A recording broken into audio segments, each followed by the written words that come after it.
తెలుగులో చెత్త movies, worst movies, cringe movies చాలా చూసి ఉంటారు. నేను చూసిన టాప్ 6 వరస్ట్ మూవీస్ ఇవే.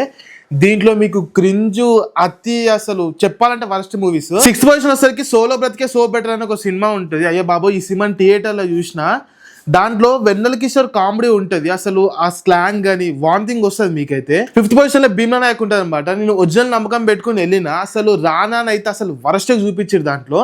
సో ఒక మల్టీ స్టారర్ మూవీని వన్ సైడ్ చేసేసారు. అసలు దాంట్లో వరస్ట్ ఉంటుంది సినిమా మాత్రం. 4th పొజిషన్ వచ్చేసరికి శాకుంతలం అనమాట. దాని టీజర్ ట్రైలర్ చూసినప్పుడు నాకు అర్థమైపోయింది ఈ సినిమా ఎక్కడ డౌట్ కొడుతుందని. సినిమా చూసిన తర్వాత రక్తం కక్కుకుండా చచ్చిపోవాలి ఒక్కొక్కడు. 3rd పొజిషన్ వచ్చేసరికి బ్రో సినిమా అనమాట. ఓర్ నాయన, ఈ సినిమా గురించి ఎంత చెప్పినా ఏం చెప్పినా తక్కువే. మీరు సినిమా చూసి ఉంటే మీకు అర్థమవుతుంది ఈ సినిమా గురించి ఎందుకు ఇంత చేస్తున్నా అని. 2nd పొజిషన్ వచ్చేసరికి ఓజీ మొగుడు అనమాట. ఈ సినిమాలో అసలు అతి ఉంటది ఒక్కొక్కరిది.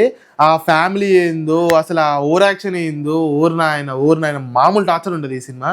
1st పొజిషన్ వచ్చేసరికి F3 ఉంటుంది అనమాట. F2 గురించి మాట్లాడుకుంటే F2 అందరికి నచ్చుతుంది. అదే నమ్మకంతో F3కి అయితే చాలా మంది వెళ్ళిరు. అడ్డంగా బుక్ అయిపోయారు థియేటర్లో. చాలా క్రింజ్, అది ఎంత క్రింజ్ ఎంత వరస్ట్ అని చెప్పి మీకు చూస్తే మీకు అర్థమవుతుంది. మీరు చూసిన వరస్ట్ మూవీస్, అతి మూవీస్, క్రింజ్ మూవీస్ ఏంటో కామెంట్ చేయండి, నేను తెలుసుకుంటా.